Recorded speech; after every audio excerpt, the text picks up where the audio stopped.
अस्सलामु अलैकुम वरहमतुल्लाहि वबरकातुहू। फ्रेंड्स, तो कैसे हैं आप सभी।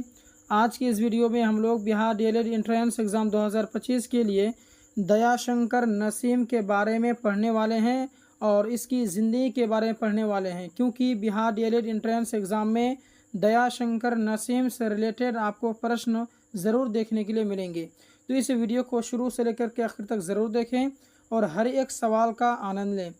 तो चलिए वीडियो को शुरू करते हैं। दोस्तों, एक बात मैं आपको बता दूं कि इससे पहले लगभग उर्दू के 23 क्लास ऑलरेडी पढ़ाए जा चुके हैं। अगर आप लोगों ने वो सभी नहीं देखा है तो इस वीडियो के डिस्क्रिप्शन में उन सारे 23 वीडियो का लिंक मिल जाएगा। आप लोग ज़रूर उन सभी वीडियो को भी देखेंगे और प्रत्येक क्लासेस को वॉच करेंगे।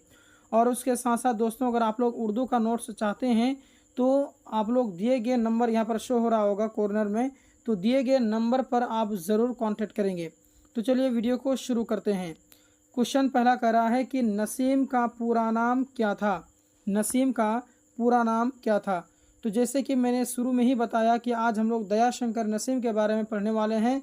तो इसका ऑप्शन नंबर जी में क्या लिखा हुआ, दयाशंकर, तो इसका ऑप्शन नंबर जी बिल्कुल राइट हो जाएगा। यानी नसीम का जो पूरा नाम था वो है दयाशंकर। अगला प्रश्न आपके सामने में कि नसीम कहाँ पैदा हुए, किस जगह में पैदा हुए। तो दोस्तों, चार ऑप्शन है, तो इनमें जो ऑप्शन नंबर जी है वो बिल्कुल आपका राइट हो जाएगा, यानी लखनऊ। यानी नसीम जो है कहाँ पैदा हुए थे, तो लखनऊ में पैदा हुए थे।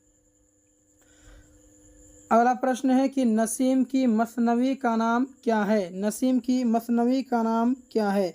तो उनकी मसनवी का नाम है गुलजार नसीम। क्या नाम है, गुलजार नसीम। अगला प्रश्न आपके सामने में कि शायरी में नसीम किसके शागिर्द थे। शायरी में नसीम किसके शागिर्द थे। तो दोस्तों, इसका जो सही ऑप्शन होने वाला है वो हो आपका ऑप्शन नंबर बा, यानी आतिश के। यानी शायरी में नसीम किसके शागिर्द थे, तो आतिश के। अगला प्रश्न आपके सामने में कि नसीम का इंतकाल कब हुआ। नसीम का इंतकाल दोस्तों, इसका जो सही आंसर है वो ऑप्शन नंबर बा बिल्कुल राइट हो जाएगा, यानी 1845। नसीम का इंतकाल कब हुआ, तो 1845 ईस्वी में। अब आइए अगला सवाल की ओर बढ़ते हैं। कह रहा है कि ज़ेर निसाब मसनवी में किस वाक़या को नज़म किया गया है। तो इस मसनवी में ज़ैनुल मुलूक और गुल बकौली के वाक़या को नज़म किया गया है। अगला प्रश्न आपके सामने में कि नसीम का पूरा नाम क्या था। तो जैसे कि मैंने आपको बताया कि नसीम का पूरा नाम दयाशंकर कौल था। तो यहाँ पर पूरा अगर नाम बोलेगा तो आप कहेंगे कि पंडित दयाशंकर कौल था। अगला प्रश्न आपके सामने में कि नसीम की पैदाइश कब हुई है। तो जैसे कि मैंने अभी आपको बताया कि नसीम की पैदाइश जो है वो आपका 1811 ईस्वी में हुई थी। अगला प्रश्न है कि नसीम की मशहूर मसनवी का नाम लिखिए।